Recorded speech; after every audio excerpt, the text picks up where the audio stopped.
जिसकी नजर में टेढ़ा बस गया उसका जीवन सीधा हो जाता है।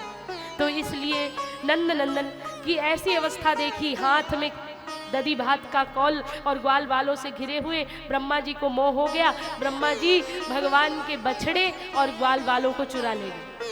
कहने लगे ये त्रिलोकीनाथ नहीं हो सकता, ग्वाल बालों की जूठन खा रहा है। भगवान ने कहा अच्छा। शाम को बांसुरी बजाई तो एक भी बछड़े नहीं आए। ग्वाल बालों को पुकारा, श्री रामा मधुमंगल धन सुख मन सुखा, कोई नहीं आया। भगवान ने दिव्य दृष्टि से नेत्र बंद करके देखा तो ब्रह्मा जी ब्रह्मलोक में सारे ग्वाल बालों को, बछड़ों को चुरा कर ले गए, क्योंकि ब्रह्मा जी परीक्षा लेना चाहते थे कि ये त्रिलोकीनाथ है कि नहीं। भगवान ने कहा ब्रह्मा जी को सृष्टि करने का अहंकार हो गया है। भगवान श्री कृष्ण ने अपने ही शरीर से बछड़े, जितने बछड़े चुरा कर ब्रह्मा जी ले गए थे, 1 सहस्त्र 1000 बछड़े और ग्वाल बाल अपने ही शरीर से प्रकट कर दिए। आज मानो मेरे प्रभु ने ब्रह्मा विष्णु महेश तीनों की भूमिका निभा दी, अपने ही शरीर से सात्विक सृष्टि कर दी। सब बछड़े ग्वाल बाल जब लौट कर आए तो गौ माता का दूध पीने जब बछड़े जा रहे हैं तो गौ माता देख रही है कि कृष्ण ही मेरा दूध पीने के लिए आ रहे हैं। कहीं आपने चित्र में देखा होगा कि बछड़े के मुख में कृष्ण दिखाई देते हैं, इसीलिए वो चित्र बनाया गया। जब ग्वाल बाल अपनी माओं से मिल रहे हैं, शाम को गले मिल रहे हैं, गाय चरा कर आए माएँ उनको लाड लड़ा रही, बाल कंघी कर रही हैं, मुख धुला रही हैं, तो माताओं को लग रहा है कि कृष्ण ही मेरे घर में मेरे पुत्र बनकर आ गए हैं। इसलिए सबको कृष्ण के समीप होने का आभास मिल रहा है। गायों को बछड़े के रूप में, गोपियों को अपने बालकों के रूप में। इस प्रकार जो पति जिसके गए थे गाय चराने, वो सब पति भी कृष्ण के रूप में परिवर्तित हो गए। सब गोपियों को कृष्ण का संग मिल गया हो। 1 वर्ष के बाद ब्रह्मा जी देखने आए कि ग्वाल बाल बछड़े चोरी हो गए थे तो ब्रज तो अस्त व्यस्त हो गया होगा। तब क्या हुआ, ब्रह्मा जी ने देखने के लिए आए तो देखा जैसे ग्वाल बाल जैसे बछड़े ब्रह्मलोक में वैसे ही ब्रजमंडल में तो किसी को पता तक नहीं चला कि कृष्ण ने ग्वाल बाल और बछड़ों को खो दिया।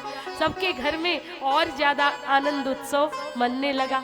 जहाँ कृष्ण की 24 घंटे में एक बार दर्शन मिलते थे, अब 24 घंटे कृष्ण गायों के साथ अपनी ग्वाल बाल सखा मंडली और अपनी गोपियों के साथ रहते हैं।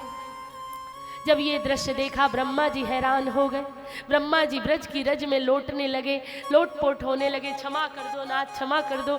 भगवान ने कहा क्षमा नहीं करूंगा, क्योंकि तुमने मेरे ग्वाल बाल मेरे भक्तों को मुझसे अलग रखा इतने दिन, इसलिए इतनी जल्दी क्षमा नहीं करूंगा, दंड दूंगा। तो ब्रह्मा जी को क्षमा नहीं किया। स्वयं भगवान ब्रह्मलोक में ब्रह्मा जी बनकर पहुंच गए और ब्रह्मा जी के आसन पर बैठ गए। कहने लगे आजकल बहुत बहुरूपीय ब्रह्मा हो गए, अगर कोई दूसरा ब्रह्मा आए तो उसे धक्के मारकर निकाल देना। और ब्रह्मलोक में जाकर ब्रह्मा जी के आसन पर बैठ गए।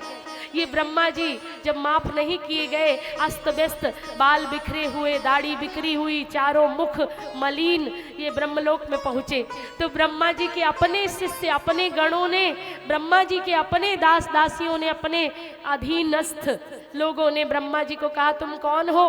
बोले मैं ब्रह्मा। बोले हमारे ब्रह्मा जी तो भीतर बैठे हैं, हमारे स्वामी तो भीतर बैठे हैं, तुम कौन से बहुरूपी हो, भागो यहाँ से। और ब्रह्मलोक से धक्के मारकर ब्रह्मा जी को फिर से ब्रजधाम में गिरा दिया। जब ब्रह्मा जी ये दृश्य देखते हैं कि ब्रह्मा कोई और आकर बैठ गया, ये समझ गए मुझसे बहुत बड़ा अपराध हुआ है, क्षमा याचना करने लगे। तब भगवान नंद नंदन ने बांसुरी बजाई और ब्रह्मा जी के मोह को दूर किया। ब्रह्मा जी ने बहुत सुंदर स्तुति की। नौमीड्यते भ्रुवप से तडिदम्बराय गुंजावतंस परिपिच्छल शोभनाय, बहुत सुंदर स्तुति की। हे सुंदर तरुण तमाल की तरह, हे प्यारे प्रभु, मैं आपको पहचान न सका, मुझे क्षमा कर दो। मुझे ब्रह्मा होने का अहंकार आ गया था, सृष्टि के रचयिता होने का अहंकार आ गया था, मुझे क्षमा कर दो नाथ, हे स्वामी मुझे क्षमा कर दो। तब जाकर बहुत क्षमा याचना की, तब भगवान ने उन्हें क्षमा किया।